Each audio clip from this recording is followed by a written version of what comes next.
Shooters Connection offers products for competition shooters by competition shooters. With over 80 years of combined competition shooting experience, Shooters Connection is staffed by master and grandmaster shooters who live the shooting sports every day.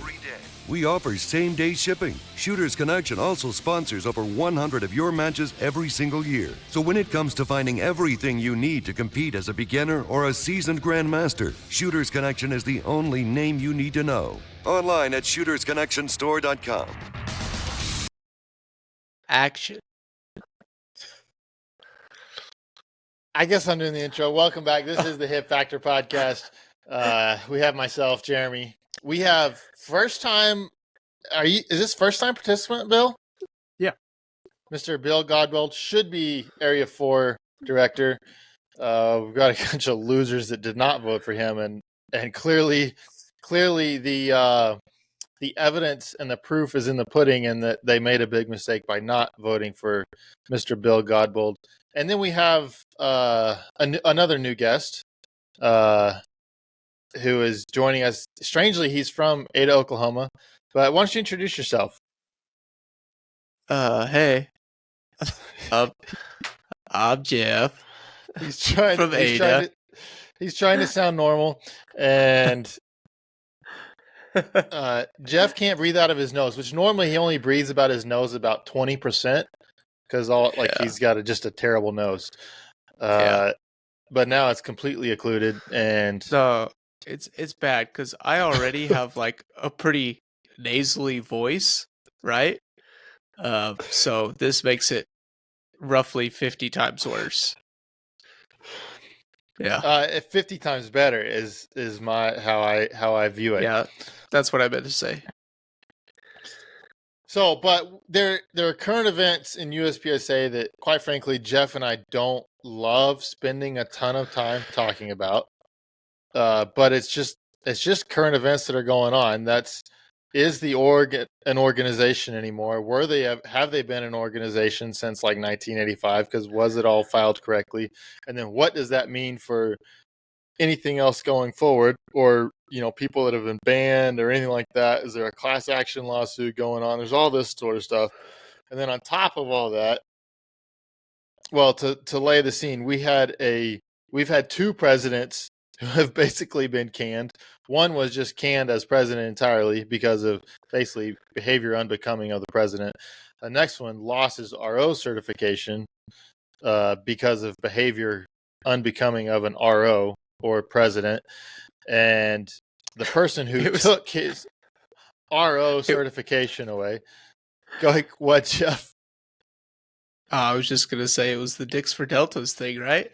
Yes, that's basically the event that took place. But then the person who had the huge problem with that, Mr. Troy McManus himself, DNROI, found himself in a rather unflattering, I'm going to say put himself in a rather unfavorable position at the recent Open PCC Nationals.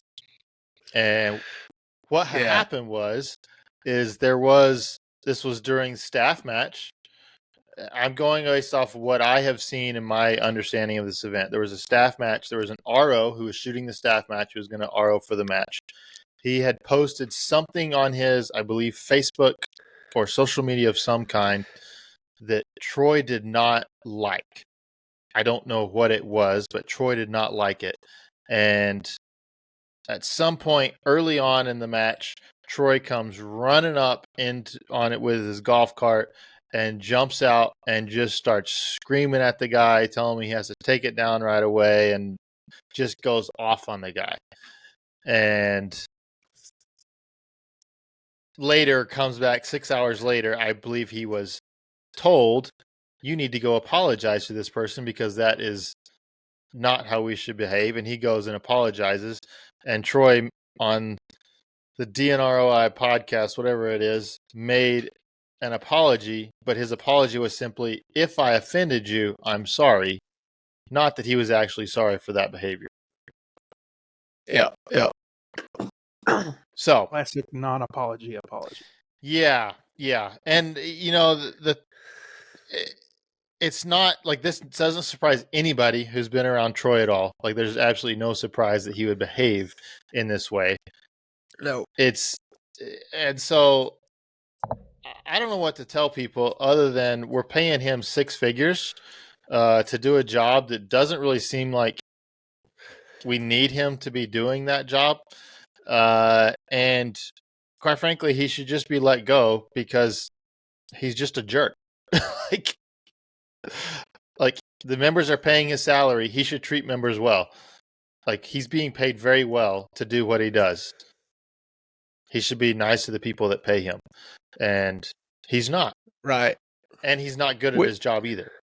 Which is, I don't know. I felt like it's kind of interesting. Him being like, one of the people that works for the org that interacts with the members the most. Going to the matches and doing the DNROI thing, answering the questions and all this is not a position that the members could do anything about. Right. Yeah. Yeah. Strange. It's really strange. So I really don't know what else to say other than I've said it for a long time. Troy needs to go. Like he's an embarrassment to the org. He's an embarrassment in that position. And like he needs to go. I really don't know what else to say beyond that. Yeah, I agree. Like I really don't. A lot of times I like to give people the benefit of the doubt or be the devil's advocate or whatever, but I really don't in this situation. I don't feel any need to do that. I mean, No. at any kind of real job, he would already be gone. Yeah. True. And like he set the precedent, right? Like if you're going to be an RO, then you have to behave in a certain level of decorum. And he's not meeting that level of decorum that he set. So by his own rules, you're gone. Go. I don't know what the rule is for DNROI, if he can still serve as DNROI if his RO certification gets pulled. But I would assume that he can't serve in that position any longer. As much as I don't like the board, I would love if that was the route that they went, is that they just, rather than fire him, they pulled his RO certs. It's like, oh, well, you can't serve as DNROI anymore. Yeah. Classic. That would be fantastic. Yeah, it would. So anybody else got anything else on Troy? I don't know what else to say about it. Yeah, I mean, well, you just hear so many people, like every encounter with Troy is not great. It's not good. It's not even good. Yeah. I don't know that I've ever spoken to somebody that was like, "Oh, I had a really good conversation with Troy," or "Troy explained this to me in a great way that I understood it." He really like puts people down. He tries to make people feel stupid. He lashes out, and I think he's an asshole. Yeah, I don't know if I've ever seen him treat somebody with just a simple level of respect, like just respectfully, right? I just haven't seen that. My interactions with him have never been a matter of like being treated like with respect. This doesn't really happen with him. So, and the other thing that's that all I got. I mean, yeah, obviously, like it's kind of crazy with the org, where you would think, being that we shoot guns, like we should be pretty far right wing, like we're pretty far. Like you would think that we would kind of think more like that, and yet Troy is upset and mad because he wants to censor somebody's First Amendment rights. How in the world is Billy McScrublord in here again, Jeff? I don't know, dude. I don't know. Like, we're getting hacked. Dude, he wasn't lying when he said he freaking hacked the podcast. I have no idea. Oh, okay. But, yeah, like, so it amazes me. Well, I mean, Billy McScrubble, it's amazing that he hacked us, but it does amaze me that how much the board makes decisions like you would expect more left-wing liberals to run an organization, for whatever that's worth. Jeff's trying to figure out how Billy got in. Yeah. Totally distracted. Yeah. Okay, So yeah, that's enough on Troy. Let's move on. Okay, so then the next thing is I don't know who originally uncovered it, if it was Practical Shooting Insights who originally uncovered it, or if it was the lawsuit with it was Joe Rutkowski but basically my understanding is that the documents that were filed whenever USPSA became a what are they? Nonprofit? They're a nonprofit corporation. Nonprofit corporation.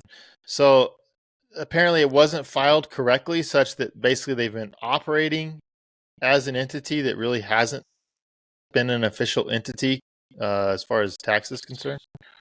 Right. So, Jeremy, you probably have an LLC for your gunsmithing business, and you have to file a either a report or you have to pay taxes to the state every year to keep your LLC in good standing.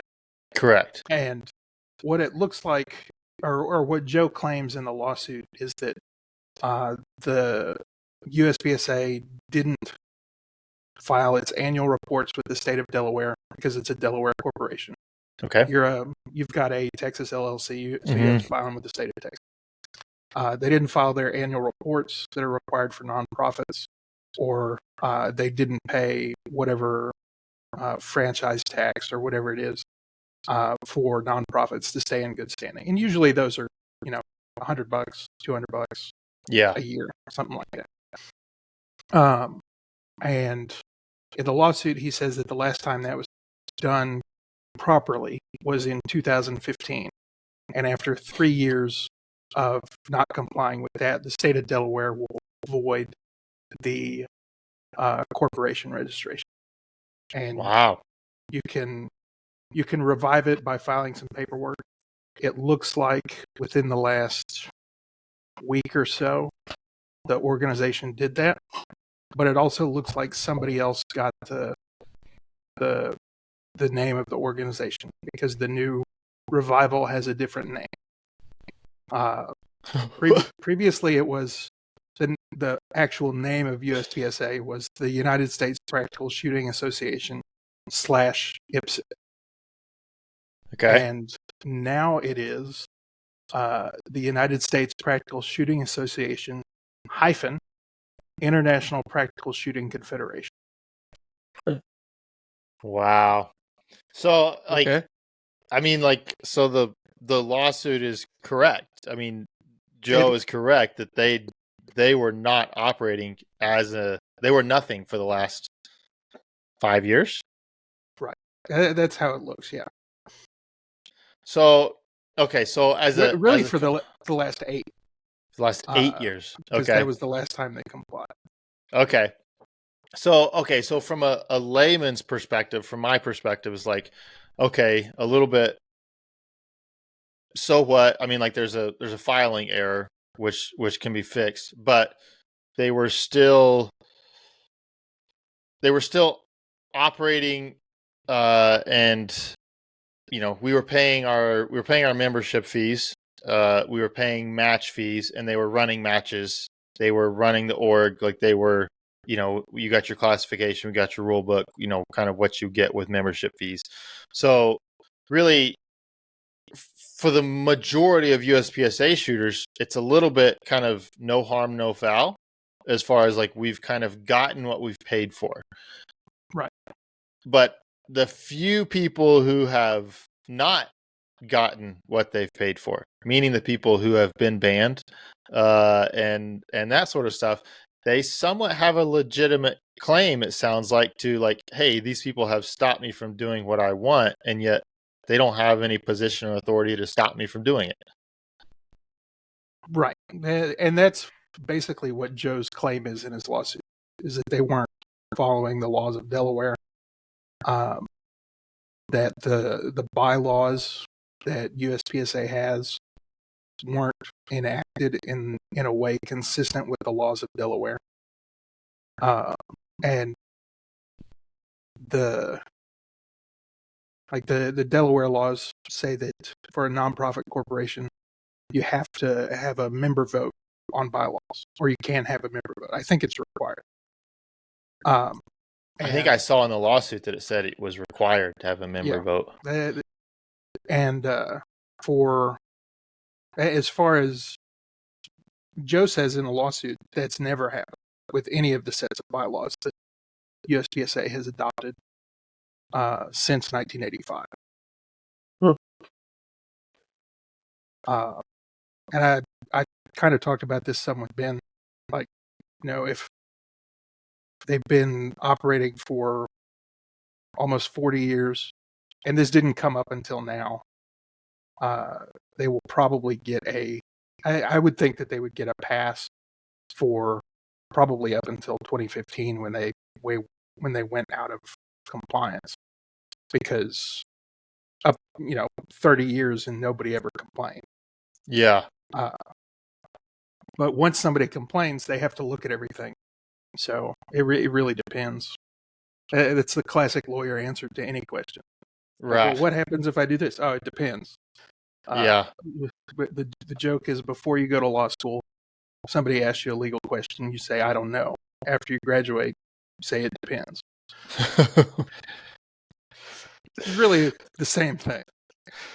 Right. Okay. So let's just say Joe wins his lawsuit. Okay. Let's say he wins his lawsuit. He proves, hey, none of the bylaws that have been passed in the last 8 years have been done correctly. Would that automatically force them to revert back to the bylaws that were in place in 2015? I think it might. Especially since not only were they not voted on by members, but the board was acting as a board of a corporation that wasn't in good standing. So, I mean, if one of the reasons you have to be in good standing is you have to be in good standing to answer lawsuits, to file lawsuits, to do anything related to the state. And like, even if they had only been out of compliance for a year or two, because Joe sued them, they would have had to get caught up on their taxes in order to even answer the lawsuit. Oh, wow. If this had been caught before 2018, the USPSA would have been able to keep the name that it was registered under. Once it passed that 3-year date and it got voided, that was when the name went up for grabs to anybody. Okay, so I've got a couple of questions coming out of that. One, I guess anybody who's won a CO national title, like we can strip those all out. You haven't won CO at all. There have been 0 CO national titles because it wasn't a real division ever. That may be the case for PCC. I can't remember when PCC came a thing, but I think it was after 2015. So sorry about you. Yeah, Dude, there's some good upsides. Yeah, so sorry, Max. Like, you're gonna lose like 5 national titles off of your record.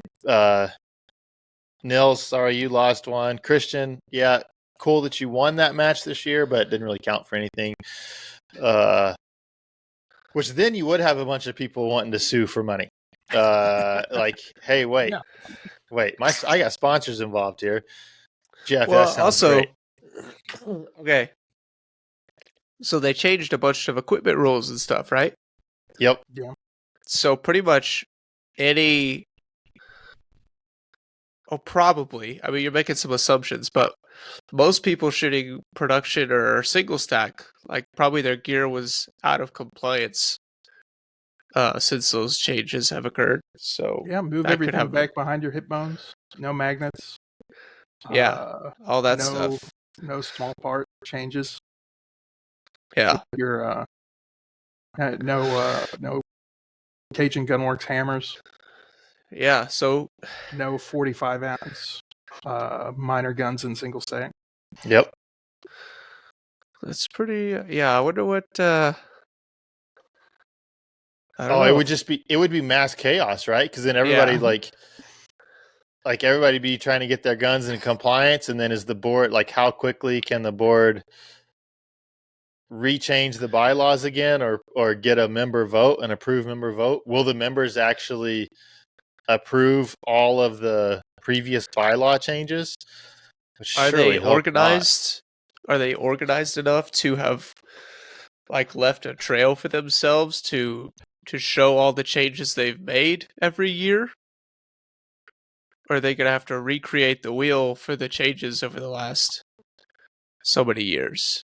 I mean, you can go back to just whatever rule book was in place in 2015, and you can find that. Yeah. Did The bylaws that get posted on the website always have like a date they went into effect. So I would be optimistic that there's a file somewhere with every set of bylaws changes. right? That would be smart. So if we could delete Might that not be the file, case. if we could delete that file, we could start over. Look, Billy hacked us, so I'm sure he can hack them. Look, Scrublord, now's your time. Now's the time. Okay, so then my other question is, like, who crapped the bed here? Like, is this the board? Is this the attorney? Is it their who is it?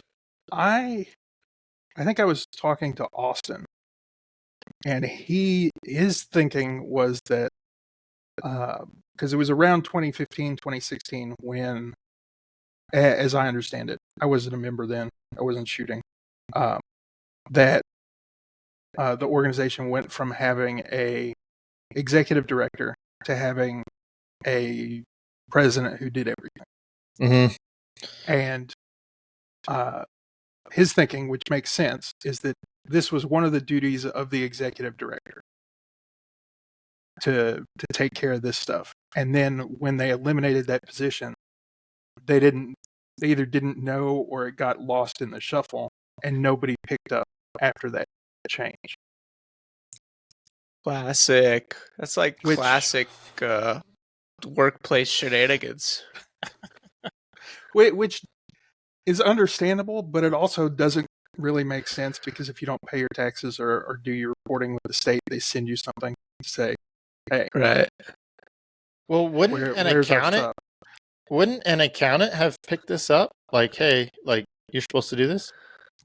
Right. You would think an accountant would say, hey, the last 5 years you've spent however much on filings with the Delaware Secretary of State, and you didn't last year or this year. Why not? Which is pretty interesting, because Pat Brown I feel like he's brought up on multiple occasions that the documents that they like put forth from their, accountants or CPAs, like the language is not professional or doesn't make sense. So that does make you wonder. Mm-hmm. I'm sorry. I love hearing Jeff right now talk about being professional and the language isn't right. And Shut up. I'm sorry. It's just cracking me up. I'm sorry. It shouldn't, but it does, and it distracts me. I can't help it. Oh, I mean, it's a mess, which I don't know why it surprises me. I don't know what it's going to look like going forward. Yeah. Yeah. It is like classic, like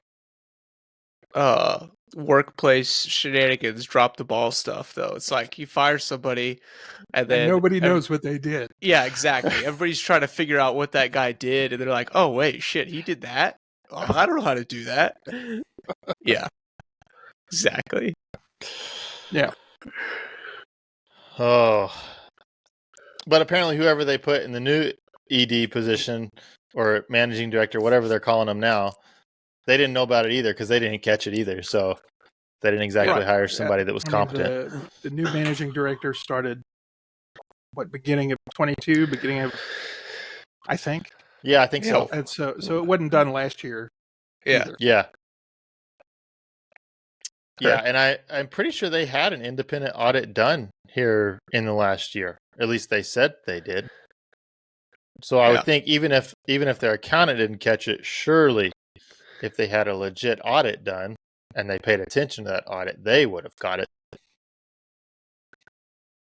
Because Joe figured it out. Yeah. Like, if Joe figured it out, surely somebody can. I don't know if Joe figured it out or if Joe's attorney figured it out. One thing when you do whenever you're suing a corporation is you look up its information to make sure you serve the right people. Like, yeah, USPSA doesn't have an office in Delaware, so you can't send it to USPSA's office in Delaware and tell them to serve the president. You have to serve whoever their registered agent is. And so you look it up to see who their registered agent is. And when you look it up and it says it's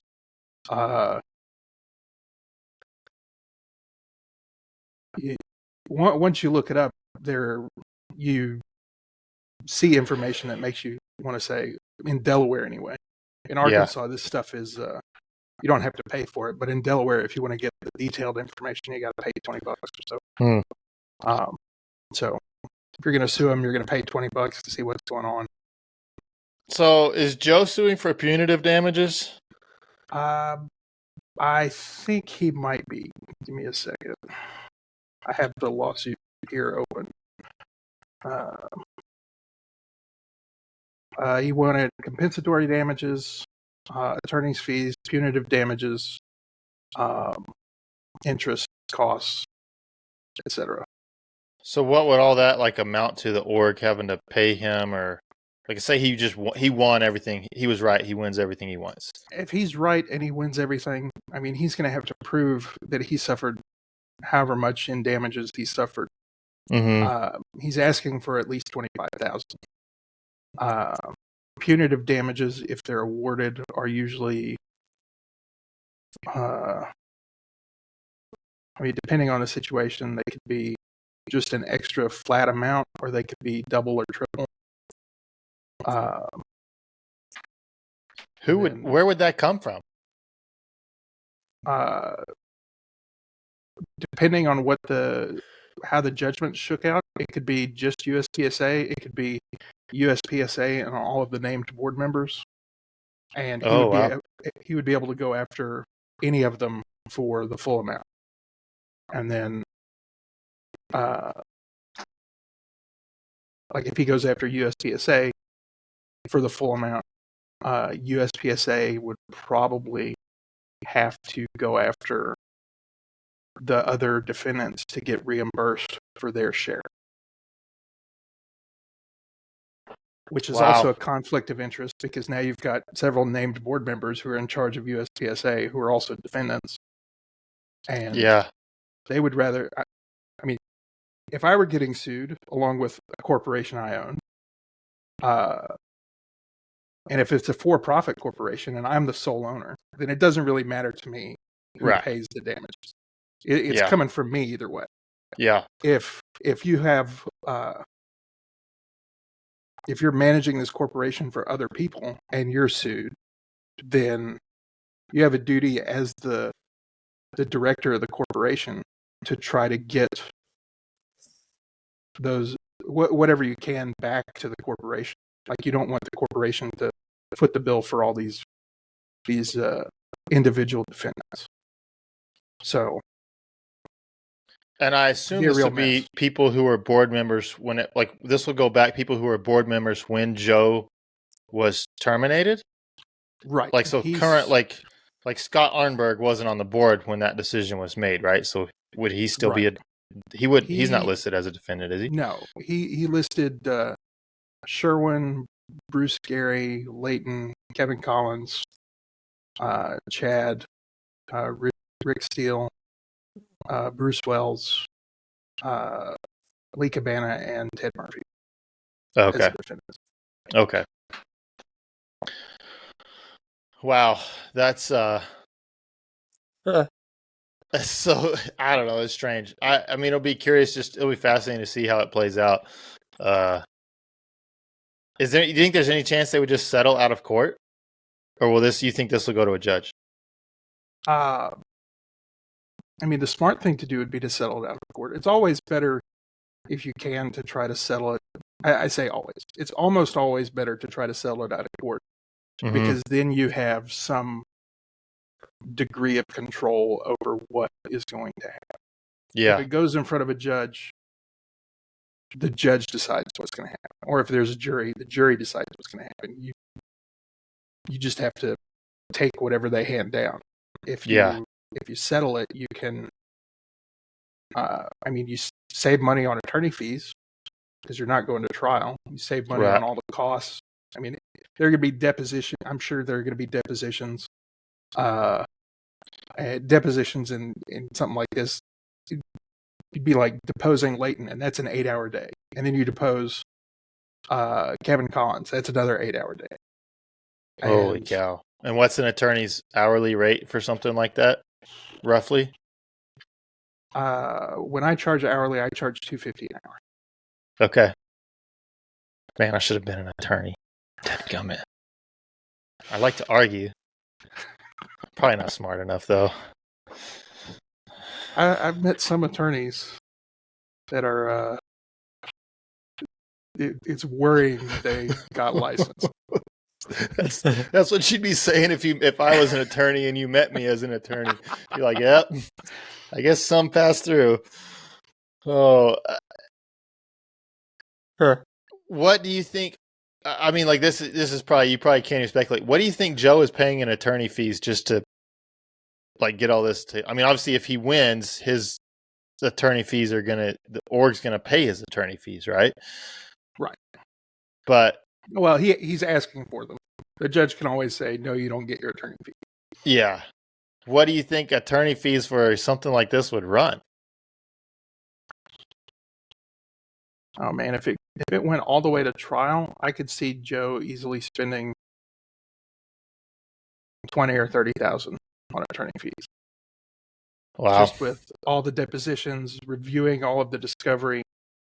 Because I mean, you're looking at least 8 or 9 depositions just of the named defendants. If you have to depose anybody who works for the organization, Yeah. that's more depositions. If it's a 2 or 3 day trial, if it's a bench trial, it's 2 or 3 days in court plus prep time. Once you go to court, it adds up real fast. Yeah. Yeah, I would think so. I assume this would be in Delaware. He sued them in Ohio because USPSA is conducting business or operating in Ohio. You know, it sanctions matches in Ohio. It recruits members from Ohio. So it's likely got the minimum required contacts, probably to be sued in any state, not just in Washington State or in Delaware. Oh, okay. Okay. Interesting. Sure. That's fascinating. Jeff, you got any more questions about all of this? No, I don't think so. That was a nice little dive. Very informative. Appreciate that. Bill, you got anything that we haven't asked that you think people should hear about? I mean, none of this is going to happen fast. Yeah. So, I mean, like how long do you think this would take to? I mean, I know that's all speculation, but I could see it taking a year or two. oh wow, okay, Yeah. I know around here, big trials get scheduled about a year in advance. Okay. Wow. And the discovery process is slow. You gotta coordinate however many people, however many lawyers on both sides. The deponents have to coordinate as well. Any written discovery, you send it, and they get at least 30 days to respond to that. Man, I've watched Suits. That stuff all happens in like 1 or 2 weeks. Okay, good point. Good point. I don't think you know what you're talking about. This stuff, wham bam, it goes real quick. Yeah. So basically it's all a big hubbub right now, and we're not gonna hear anything about it for probably at least a year from now. Well, we will hear something, I imagine, in the next month or two, once all the defendants start filing answers. But I imagine most of those answers will just be, we deny everything, or we deny almost everything, except for,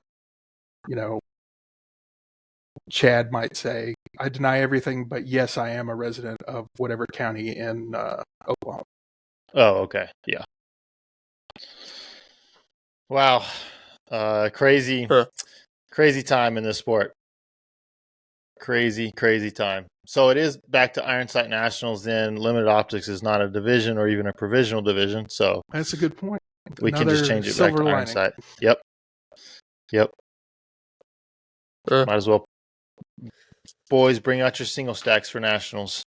Are you going to be sure and adjust your gear so that you meet the previous requirements, so that when everybody else gets disqualified, you're default national champion?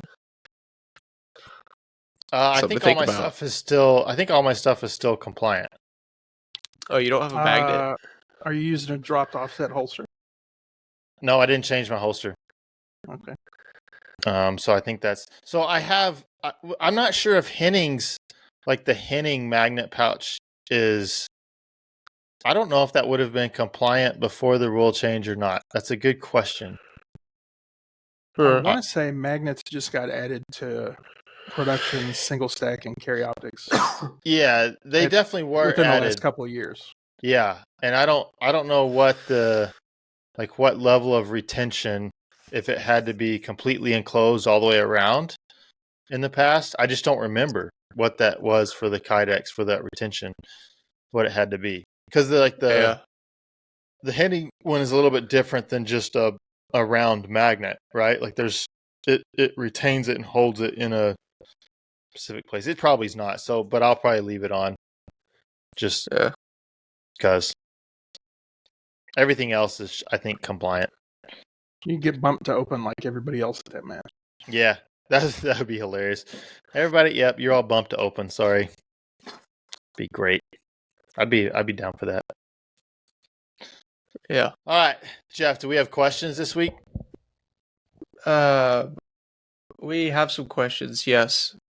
But let's do our shout outs and show sponsors. You wanna take the show sponsors so I don't have to we want to hear talk? Nope. Let's hear it, Jeff. Okay. All right. Well, thank you, Shooters Connection, for sponsoring today's show. If you guys know Shooters Connection, they sponsor a lot of matches. Big industry partner.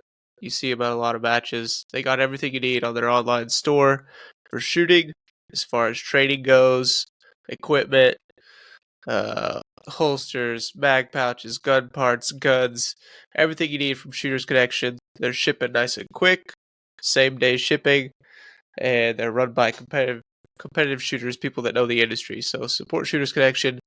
Thank you to them for supporting the show. And we also got at least one shout out from our Discord Patreons. It's coming from Billy. He said, shout out to our main man in Area 4, Bill Godbold, whom I frequently collaborate with regarding USPSA shit posting and memes. Solid. True. So there's a couple of shout outs there. That's all we got there. We're going to do field a question. Well, actually, first, before we get into a question, we should have done this at the beginning. Can we get a quick bio from Bill. Bill, like, I know we just like jumped right in this other than like you were an Area 4 guy and nobody voted for you. But, however, Not nobody. just not a proper majority here. Come on, Jeff. Like, who are you? When did you start shooting? Why are you relevant to this conversation that we just had?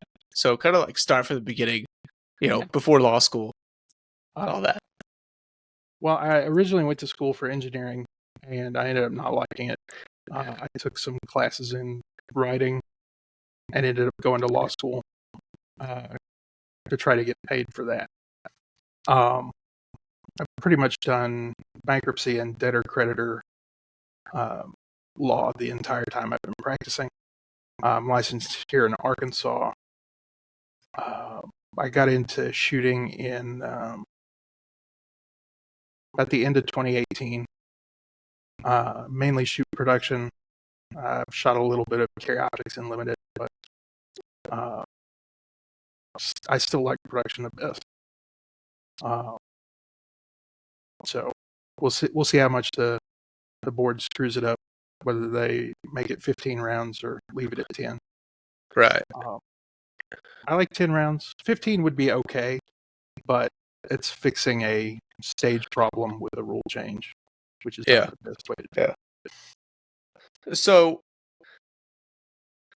why did you get into shooting? Like, what got you into shooting? A guy I went to law school with asked me for some help on a case that he wasn't. It was bankruptcy adjacent, so he asked me for some help on it because he knew that was what I mainly did, and I helped him out. And then he said, "Hey, we're having this shooting match. You should come out next weekend. I've got guns and holsters and ammo you can use." I said, "Okay, I'll give it a try. See what this is all about."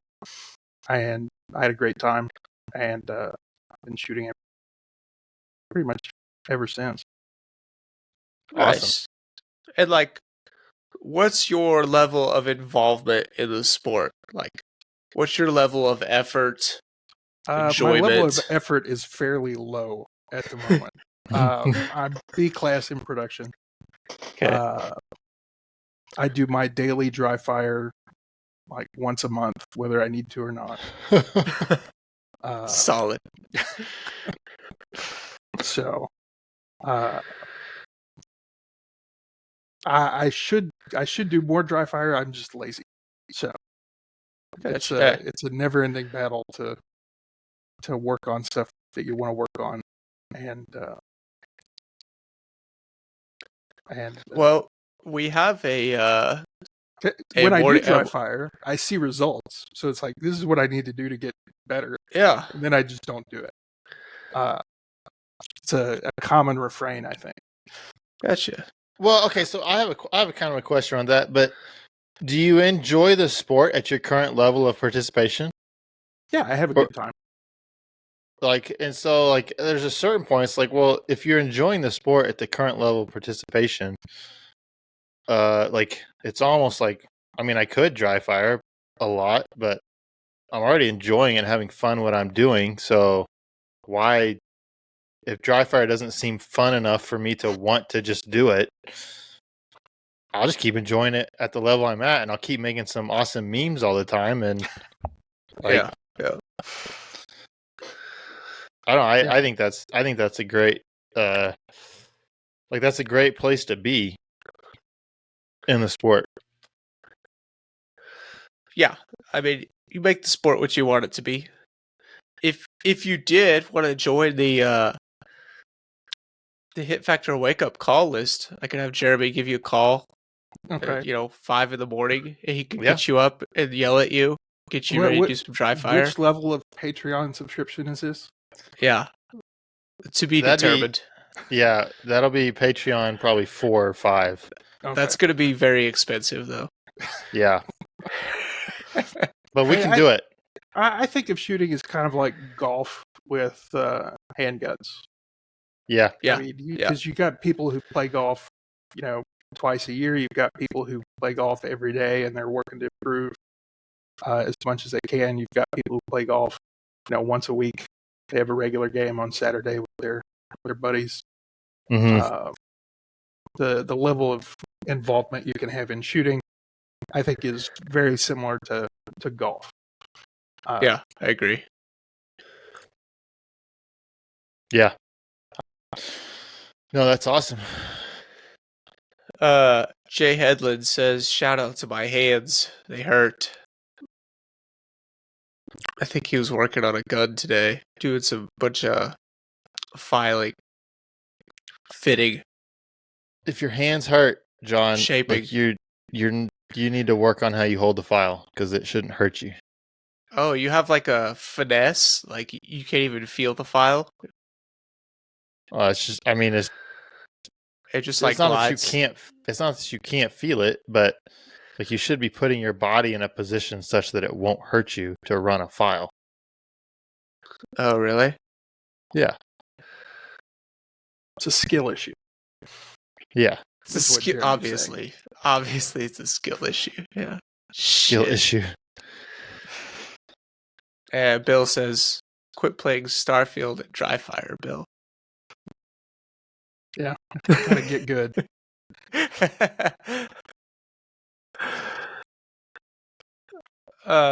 Questions, or do you have something else, Jeremy? I will be shooting the Arkansas section this weekend. I'll be shooting That's on right. Saturday. Jeff's shooting on Friday. Yeah. Oh snap! Yeah. Where in Arkansas do you live? In Bryant, it's a little bit southwest of Little Rock, down I-30. Oh, okay.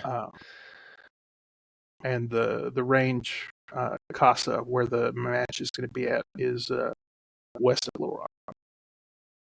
Is that the one that had Area 4 a couple years ago? Like 3 or 4 years ago? It's had Area 4 before. I don't know when. But I'm pretty sure Can't it's had remember. it before. Jeff, you were there. You were at that match. You were shooting production Canic. I'm pretty sure. That was probably Old Fort. Then. Oh, that Yeah. was Old Fort. Smith. Yeah. I've actually Yeah, that's never what been that to was. this range. I've never been. Oh, okay. Okay. Yeah. Okay. You want a question? Let's hammer it. Okay, we already did this one. Hold on, let me find just a good one here.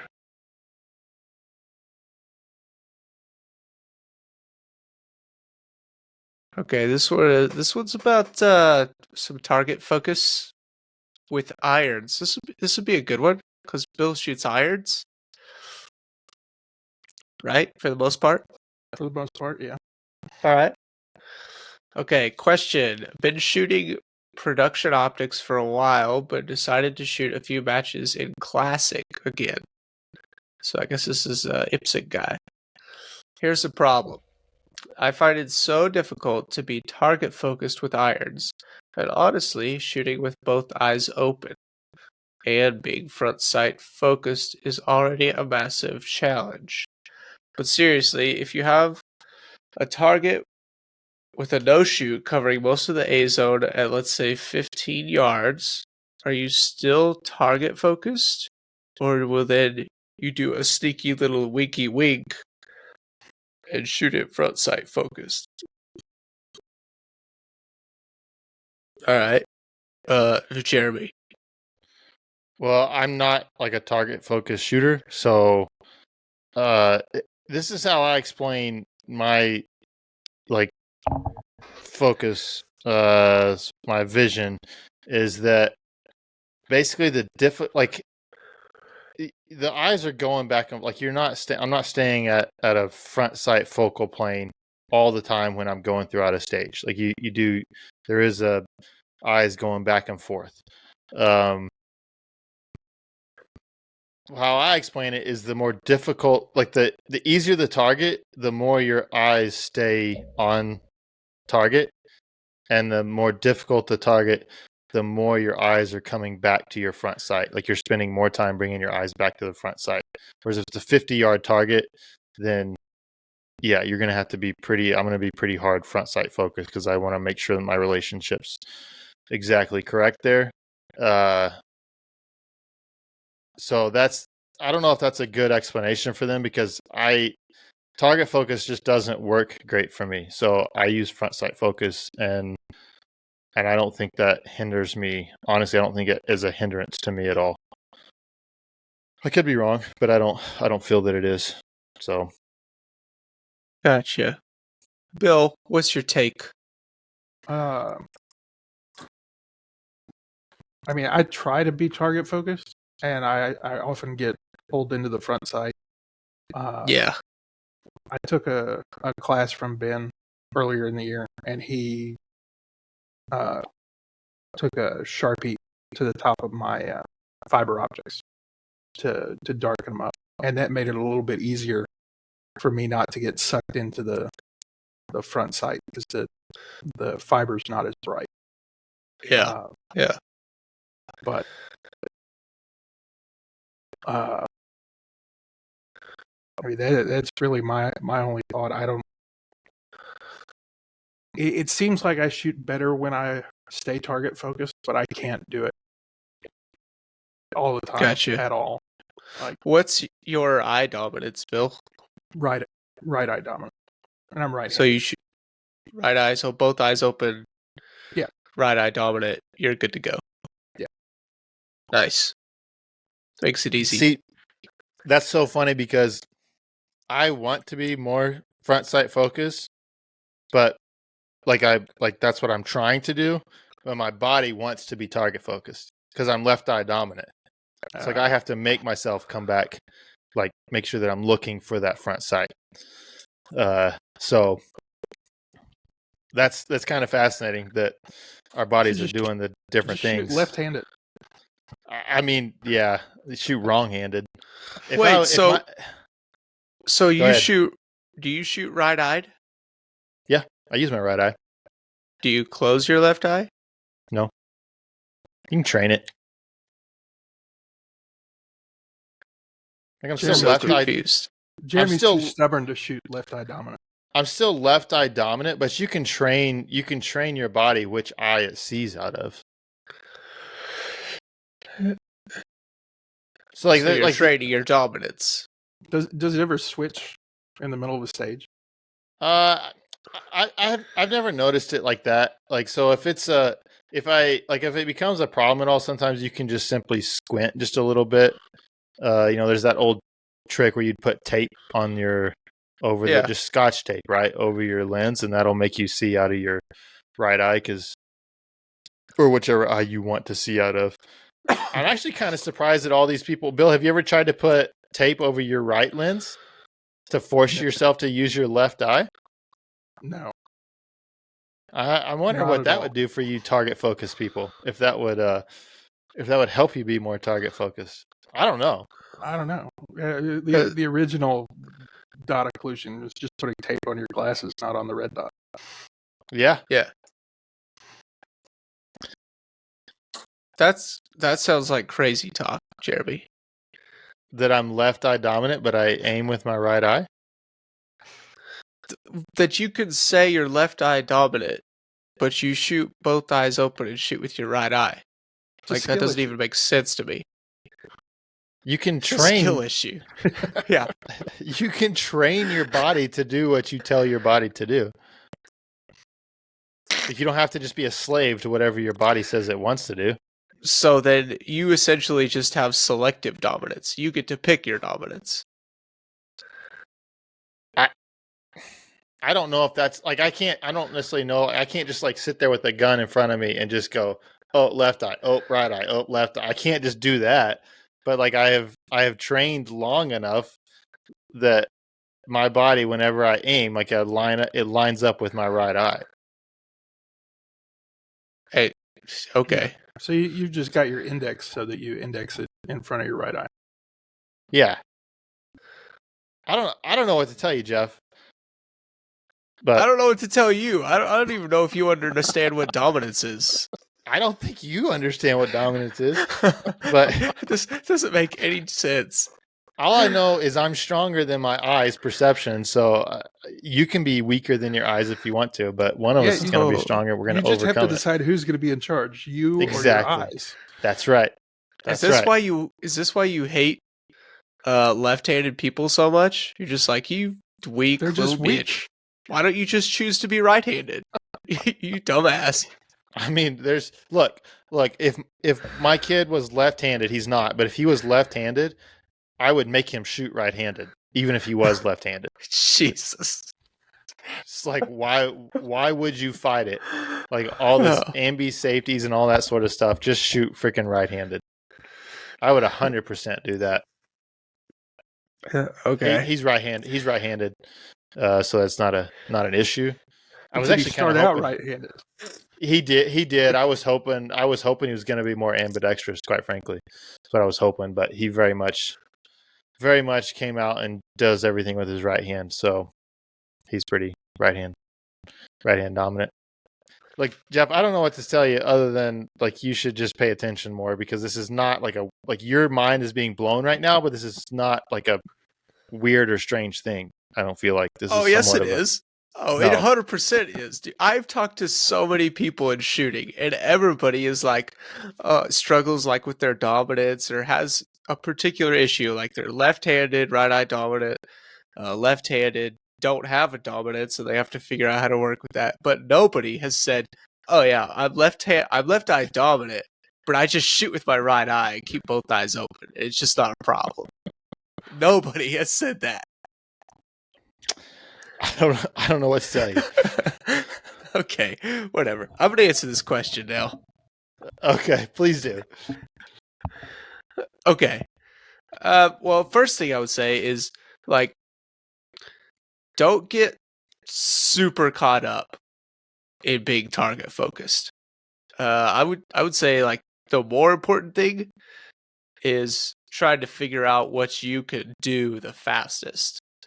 If that means you can shoot sight focused and you could do that fast like Jeremy does. Apparently he does it pretty well with his weird eyes and weird brain. But I know for me, I definitely can transition and move the gun around more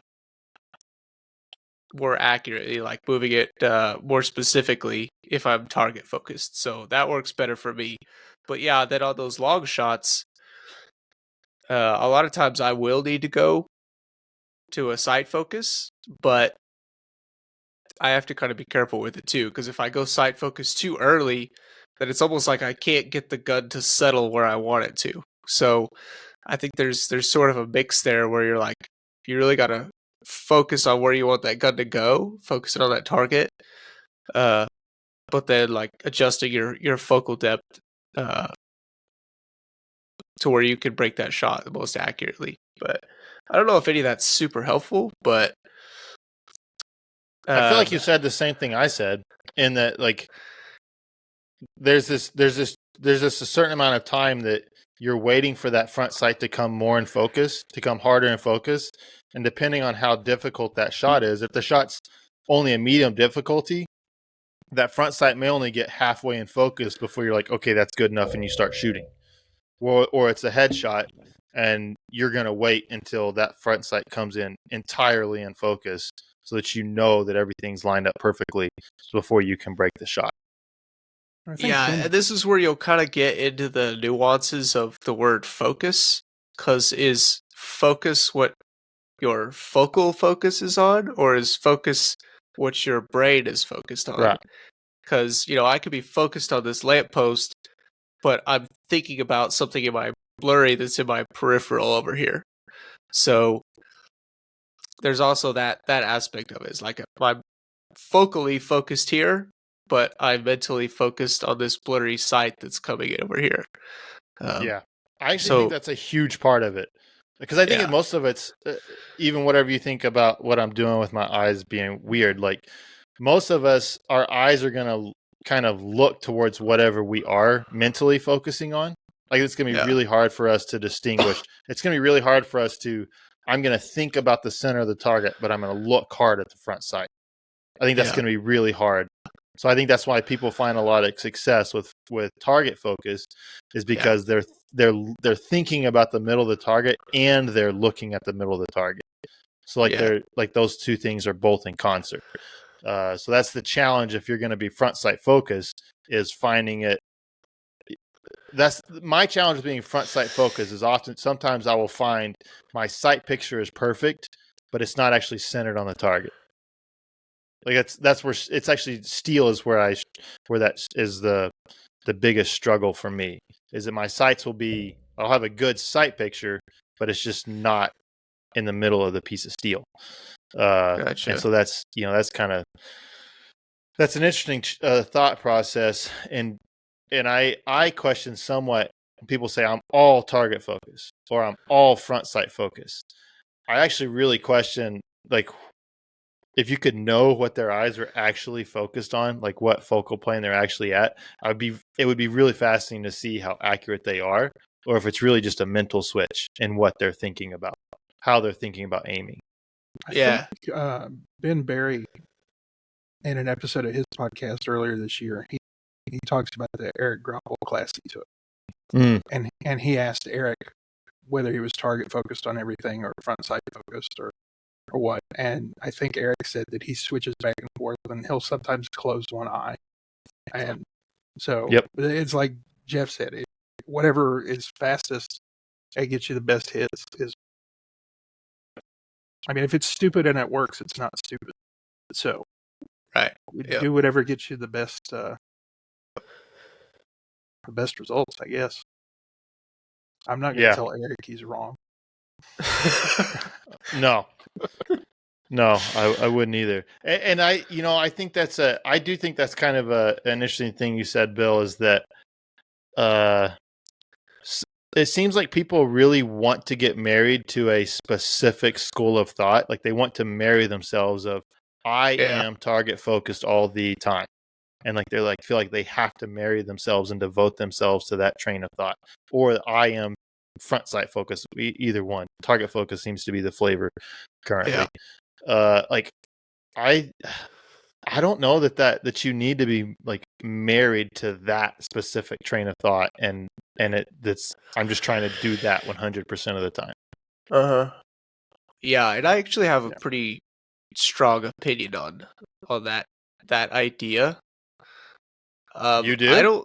I don't think you're gonna be a good competitor if you marry yourself to a single school of thought. I think you have to be much more exploratory than that, because everyone's different. Everyone's focal abilities are different. Everyone's hand-eye coordination is different.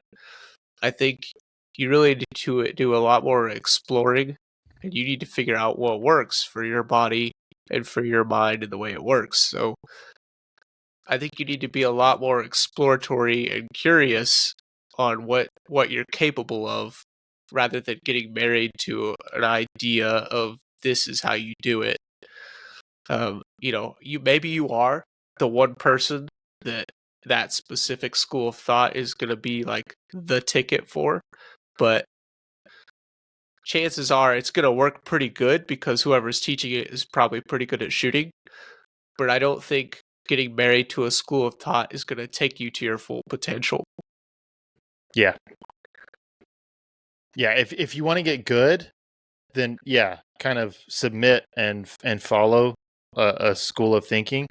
But if you want to maximize your own potential, at some point you'll have to break away from that. At some point you'll have to figure out, hey, and when that is for you, like when you try to make that split and go, like, I don't know when that is. As a C-class shooter, it's probably a good idea just to do what good people tell you to do. Yeah. Right. But when you're starting to get into MGM and trying to win a nationals, at some point you just gotta, okay, I'm gonna do what works for me, and this got me so far, but I'm gonna do something different. I kind of envision it as one of those tasks that's like the second half of shooting. It's like, if you're thinking about classifications, then getting GM is like the first half of the journey. So you get to GM. Well, now from GM, you wanna figure out how to win big matches. So now this part of it is about really exploring how to get better, and figure out ways to adapt things to you specifically, and figure out how you can be the best competitor. So And maybe you start doing that earlier. I don't know. I was just kind of splitting it into two halves, but yeah, it's a good thought. I like it. And what else you got? Anything else? Nope, that's about all I got. If you want to join the Discord, link will be in the description. If you're going to use Shooter's Connection, please use the link, support the podcast. If you want to get a hold of Bill, how do they do that, Bill? I'm in the Discord, and I'm It's in on the Discord. Instagram at bill.godbold. There you go. So, easy to find. It is. So it's actually very interesting talking to Bill in person, because his Discord persona, you expect him to be a little bit more aggressive in person. Like his Discord persona is a bit more aggressive, and then we get on here and he's very thoughtful. Like he's like fairly soft spoken, and he's not like, so that there's this meme aspect to Bill that he has inside of him, but it's more of an online persona. We all have I one. guess. So I do have a word of warning to people if they make it this far in the podcast. Okay. There's a much longer story to this, which maybe not appropriate for podcast listening audience, but so I have this garden, right? Like we planted like a salsa garden, and like I built like a raised bed, and so we have some tomatoes planted, some onions, chives planted, some jalapenos, and some habaneros I planted. feel like we should get Tyler and Jay on here. Yeah. Well, we could. There would be they could come like critique, because after they hear what happened. So off of this, I had 3 Roma tomato plants that survived. They built up pretty big, but I've gotten 1 tomato off of it, and it was like twice the size of my thumb, and that's all I've gotten. I was a little late planting, so that's a little bit it. But I also got 1 habanero pepper off of it, and that, like, my 2 habanero plants have gotten 1 habanero pepper. That's it. And then I've quite a few jalapenos, but they're really small. They're not very big. And then there's a few onions that have kind of, you don't know what's there. So it's like, okay, I have enough. I have a tomato, I have some onions, I got a habanero, and I got a jalapeno. I've got enough to make like a really small bowl of salsa. So I did. It's like and I've got a buddy that really loves like super hot stuff. I'm like, okay, it's a habanero with some jalapeno. It could be fairly hot. We're gonna make like a small bowl of salsa for him. All that to say, gentlemen, I was late. We were meeting at this person's house. We're in a hurry. I forgot I was going to make salsa. I'll make it really quick. If you cut up a bunch of peppers and you make some salsa, wash your hands before you go to the bathroom. That's just all I'm going to say is wash your hands. There's a much longer story after the fact that's actually quite hilarious that you got to have to join the Patreon to hear about. But that's just a word of advice for people. I thought about it ahead of time. I thought, okay, after you cut this up, wash your hands. Yeah, and I was in a hurry and I just forgot. And then I went and I used the bathroom and then you remembered. And then about 5 minutes later, I remembered, and I was just curious if I was being circumcised as an adult a second time. Is what I thought might have been happening. Chemically circumcised. Yes, chemically circumcised. So that's just my word of warning, just bit of wisdom, Jeremy's wisdom, thoughts for the podcast, just to wrap things up. Life lessons. Yeah, that's solid. Yeah. Solid. We're not just about shooting around here. I really like the way you say habanero. Is that what you say? Habanero? Yeah. And how do you say it? No, say habanero and jalapeno again. Habanero and jalapeno? Jalapeno. How do you say it? Not like that. Let me hear it. I just love the way you say it. I said them both just now. No, I have a not similar, but I also have a habanero experience when I was a kid. I was like I think we were at like a church You event. know you're and wrong, right?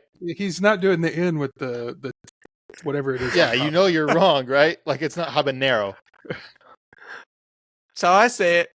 Okay, just And all the kids in the youth group were like cutting them up and eating them, and I just like threw one in my mouth, and I regretted that pretty quickly. And then I like went over to the sink to like do something, or my eyes started watering, so I went like this. I like Oh, wiped out God. my eye. oh yes. Yeah, it was just like straight into my eye. So I think I was under the sink for like 20 or 30 minutes, just like water straight into my eye. That Just has stayed to under have this. sucked pretty bad. Yeah. Yeah, I couldn't open the eye for like 20, 30 minutes. It was I awesome. bet not. It And took that's an why hour Jeff for is me. right eye dominant. That is why, yes. Yes, that's why Jeff's right eye dominant. This one, if you have weak dominance, this one trick will fix you. It'll work. Hey, don't have a weak body is all I can say. Nice. All right, that's all I got. Thanks for listening, people. Thanks for having me. Thanks for coming on, Bill. We Yeah, really Happy appreciate to be it. here. It's fantastic.